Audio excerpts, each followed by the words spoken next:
In the first episode, we are introduced to Arisu, who's living my dream life of playing video games and being unemployed. While he's playing, his brother berates Arisu for a lack of enthusiasm toward work. His brother says, if only we could reboot reality, referring to their mother who had passed away. Arisu becomes annoyed by his brother and decides to leave his house. Arisu hits up his friends Chota and Karube. Sorry if I'm totally butchering those names, but I probably am doing it a lot. Anyways, Karube is a confident young man with a knack of getting punched in the face. Chota seems more put together than the other two and is seen giving money to this lady. What a nice guy. The trio begin messaging each other as we see them all heading to their meeting spot in front of Shibuya Station. I'm totally getting this all wrong. The three friends begin to talk about anything not related to reality, since it's clear their real lives are not going well for them. Karube suddenly tells Arisu to get a normal life and to stop hanging around them, to which Arisu is like, what the heck? It's at this moment that Arisu takes a look out at the crowds of people going about their lives. Karube snaps them out of it by picking them up and walking into the street. They accidentally cause a car crash and run into a train station and hide inside a restroom stall. As they're inside hiding, they begin to laugh and start texting each other. They hear footsteps and someone starts knocking on the stall door. All of a sudden, the lights turn off and the restroom is completely empty. I really hoped whoever knocked on that bathroom door was able to use the restroom. The gang step outside and find themselves in a familiar but very different world. They're in the same city, but the streets are empty. It's pretty much an introvert's dream world. As night draws in, the boys start talking about what could have happened.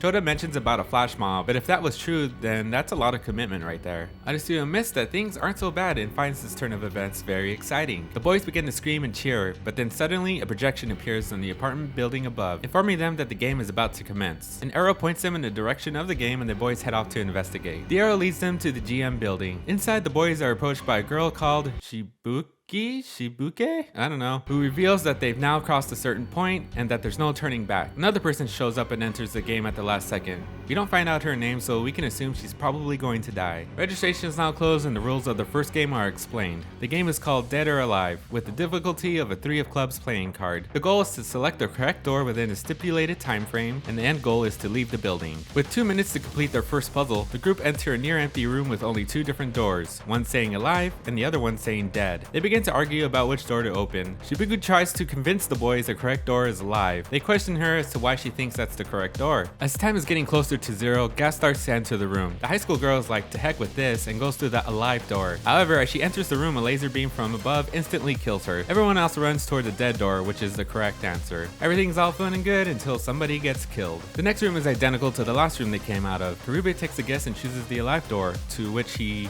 stays alive. As the game continues to get worse, Karube yells at Arisu to figure this out since all he does is play video games at home. With his magical power or strength, Karube punches Arisu in the face, which causes him to remember the car outside, which he then somehow uses to figure out the dimensions of the building they are in. Geez, if I was in this game, I'd be the first person dead like that high school girl. Once Arisu figures it out, a montage of them opening different doors occurs. The group is finally able to make it outside of the building, completing the game. However, Chota was a bit slow and his leg was badly burned. Outside, they find the 3 of clubs card, which grants the survivors a 3-day visa pass. As they look up, a strange man stumbles towards them and tells them no matter how many games they complete, there is no end. He decides he's going to drop out as his visa will be expiring soon. A red laser shoots from the sky and goes through his skull. Realizing that their visas correlate to the amount of time they're allowed to stay alive, the kids know that in order to survive, they're gonna need to play more games. The episode ends with some girl randomly standing on top of a rooftop overlooking a really cool light show, but I guess not so cool because all those people are getting killed off.